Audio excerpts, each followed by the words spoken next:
Ouais. Coach, première sortie, nous avons le Sénégal a bien joué jusqu'à la 80e minute. Qu'est-ce qui s'est passé? Vous savez, un match de haut niveau, c'est aussi ça 88e minute, c'est pas la fin du match. Mais dans l'ensemble, je suis plutôt satisfait de la prestation de notre équipe. Maintenant, comme je l'ai dit, on a eu des opportunités de marquer. Dans ces gros matchs-là, vous n'en avez pas beaucoup. Vous avez peu d'occasions. On les a eues. On les a pas mis. Mais dans l'ensemble, je pense qu'on a fait un très bon match. Maintenant, il faut qu'on se prépare pour ce deuxième match contre le Qatar, qui sera un match décisif et très important pour la suite de la compétition.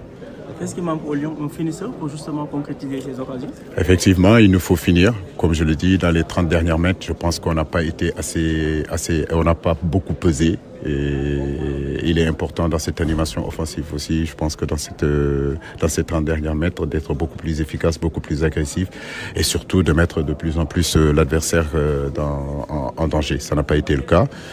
Mais défensivement, je pense qu'on a été costaud. On a fait douter cette équipe-là pratiquement pendant plus d'une heure. Des nouvelles de Abdou Diallo et de Cheikhou Kouyaté. Voilà, c'est ce qui m'inquiète un petit peu plus. Abdou, je crois que c'est un problème musculaire, mais je ne veux pas m'avancer là-dessus. On verra dans la semaine comment ça va se passer. Cheikhou, je crois qu'il s'est tordu la cheville. J'espère aussi que rien n'est important. On fera le point demain et puis vous aurez plus d'informations. Mais coach, est-ce que l'équipe ne voulait pas trop gagner le match, pousser en avant jusqu'à laisser des erreurs en arrière? Non, c'est vrai que après est-ce que c'est un problème physique? C'est vrai que vers la fin du match, on a un petit peu reculé. On a laissé un petit peu d'initiative à cette équipe hollandaise. Et vous savez, avec la qualité technique qu'ils ont, quand on les laisse un petit peu d'initiative, il est difficile à un moment donné de le contrôler avec des garçons comme De Jong qui sont capables de donner des très très très bons ballons. On a su les maintenir, on a su jouer très haut à un moment donné, pratiquement plus d'une heure. Et les 5 dernières minutes, c'est vrai qu'on a manqué un peu plus de concentration et d'agressivité dans ces zones-là. J'ai une question. Pourquoi faire jouer Abdou Diallo à gauche alors qu'Ismaël Jakobs était apte? Écoutez, on l'a su à la dernière minute. Normalement, je veux dire, à 1 heure du match, Jacob n'était pas censé de jouer. Je l'ai su au briefing.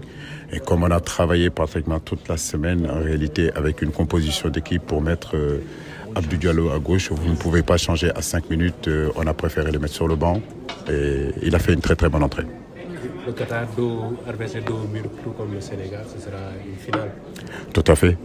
On avait une première finale aujourd'hui, on l'a perdue. Maintenant, c'est vrai que quand vous perdez votre premier match dès le début de la compétition, écoutez, le deuxième match devient un match décisif. Mais comme je l'ai dit, on a encore notre mot à dire dans cette compétition-là. Et le match contre le Qatar, nous devons impérativement le gagner et pour qu'il puisse avoir une finale contre l'Équateur. Mais le Sénégal est encore dedans. Ok, les gars. Alors,